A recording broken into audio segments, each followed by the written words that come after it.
I'm Laura McNamara, reporting from Minneapolis, Minnesota at the ACE Annual Conference, 39th Annual Conference. And joining me now is the Chief Marketing Officer, Ron Lamberty. Can you go ahead and give us an overview of what to expect this year? Well, a lot of the panels I'm involved in, I deal mostly with marketing fuels and, seeing what's going on there. But tomorrow I think we have Tom Kloza, who's a longtime, coverer of the fuel industry and really accurate when it comes to predicting what's going on in the marketplace and what to expect. And he'll talk about what's happening all around the world and how that affects our product and fuels in general. And he's entertaining as hell, so he's always nice to listen to. And then later in the day we have a panel of new uses people. I've got someone from Delta talking about SAF. We've got someone from John Deere talking about ag uses for E98 and the tractors and that sort of thing. And then we've got someone from the maritime industry talking about the possible use of ethanol in the big ships running around the globe. And then the next day I've got our traditional retailer panel where we've got a couple of people who have either been retailers themselves or who are helping retailers promote fuels. And we've got someone there from Minnesota Biofuels Association who's promoting E15, and then somebody from Pearson Fuels who've been selling a lot of E85 in California. And then we've got after that, we've got Ryan LeGrand, who's the CEO of the U.S. Grains and Bioproducts Council, talking about exports, which have been great this year. So pretty full week, I guess, a couple of days. We packed a lot of stuff in there, and they're all people that we've been working with and things that are going well, could go well, and we try to make sure we're concentrating on what the short-term stuff is, the E15, the E85, and then talk about a little bit longer term and make sure that we keep moving the industry forward, because we've got a lot of people who are getting better at making ethanol and making it better and more efficiently and cleaner, and there's a value for that, and there's a desire for it around the whole globe. So we cover as much as we can in a day and a half, but then it's a good example to see what's going on in the industry. Yeah, and speaking of exports, Troy even mentioned you saying you had been doing great with exports this past year. Yeah, like it's all me. That's right. I mean, exports have been great. We've had U.S. ethanol has been attractively priced versus Brazilian ethanol for quite a while. Last year, we were just under 2.2 billion gallons exported, which was a record. It was 2.18. Right now, 10 months of the marketing year gone, I think we were at 1.97 something, which is about 200 million gallons a month. So that puts us at 2.4 by the end of the year, which the end of the year is, that marketing year is the end of this month. So it'll be interesting to see what that ends up being. But I would guess it'll be that way. In the near future, I don't know what'll happen, because we used to be quite a bit cheaper than Brazil, and for the last few months we've been at parity, and I think right now we're about 7 cents more, so I don't know how that translates.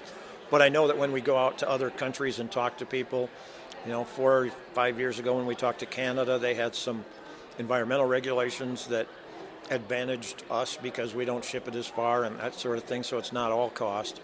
Got to go to Japan with the Grains Council in December, and they're starting to use more ethanol where they've always just used ETBE. India a few years ago. So there's other countries around the globe that I think are seeing ethanol's advantage as a way to meet their climate goals affordably. I mean, there's a lot of ways to meet your climate goals, but people have to be able to afford it. And so, higher blends is happening in a lot of places. It needs to happen more here. We need to have the E15 stuff done, so there'll be the people covering all the policy things. But as far as exports go, I think hopefully that keeps going, because I think we're only scratching the surface right now. 2.4 billion is a lot, but it's still a pretty small percentage of fuel being used around the world.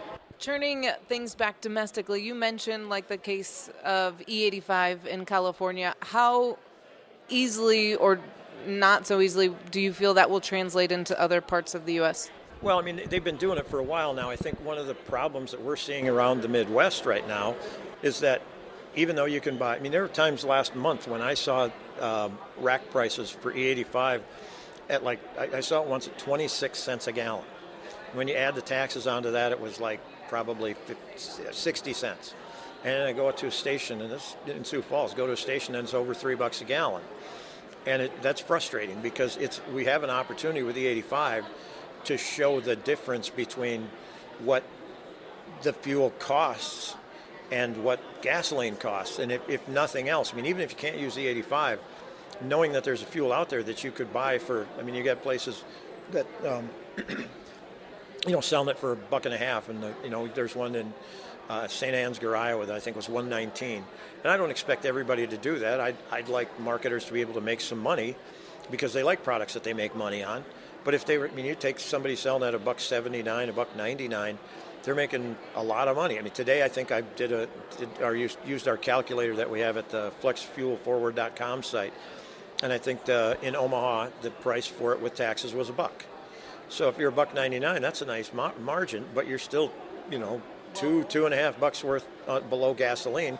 That should open some eyes. And then if that happens, do you have other retailers say, oh, I should be selling that? Do you have people saying, oh, that's right, I have a flex fuel vehicle? And the beauty of E85 is that, it's usually E70 to E85. And, if you sell a gallon of E15, it has 5% more gas than most people buy because pretty much everybody buys E10. So you gain a little bit when you sell E15. A gallon of E70 has 14 times that much new or ethanol volume, raw ethanol. I mean, in California, the beauty of that thing is in California, it has to be 85%. So instead of getting 5% more, you're getting 75% more. And so those gallons are very important. And I think when prices are what they are, a couple of weeks ago, Jeff Wilkerson, who's going to be talking on Friday morning, sent me pictures of their website or their app where it's showing the prices around there. And here I am in South Dakota where the ethanol plants are, and I've got E85 selling for over $3. He's showing California, and it's $1.79, $1.89. Like, this is crazy, and it's crazy the wrong way. I mean, everybody expects gas to be expensive in California, but I think there's an opportunity there that's being missed. And I don't know how we push people into doing that because I mean it's even people who already have E85, which isn't an easy thing to do, but they already have it and they could be selling a lot more of it. And if nothing else, putting that price out there on the sign for people to see and go, well, what the heck is that? I should look into it. And I think that's a huge opportunity being missed. And then on E15, we've got that whether the year-round thing passes or not, from the market development standpoint, which is what we do, we have to find station owners who want to sell it. I mean that are anxious to get out there and sell it, and that's math. They have to know how much they can make. That they have to be able to say, okay, if I do this, last year probably margins 2 to 7 cents less for E15. Right now, they're 19, 20 cents. I think the smallest I've seen in the past month or so has been 15 cents less than the 10% blend. So, you just need a couple of people in a town to get E15, and their competitors probably get tired of not being able to match them, and that moves the market along. And what we found in whether it's a consumer or a station, once they put it in, they don't take it out. I mean, that's when E10 went nationwide 25 years, how many years ago. I was just running around showing people spreadsheets saying, here's how much less it costs. Put it in, promote the hell out of those people, and then they start, kind of stomping their competition. And the competition says, well, I guess I got to put that in. And they put it in, and there's, that's 95% of our fuel now. I think E15 at some point will do that. But, we've spent a lot of our time, we've had this weird message that you don't need new equipment, but then we gave them money for new equipment. And so we've kind of trained some of those guys to not do it until we give them money.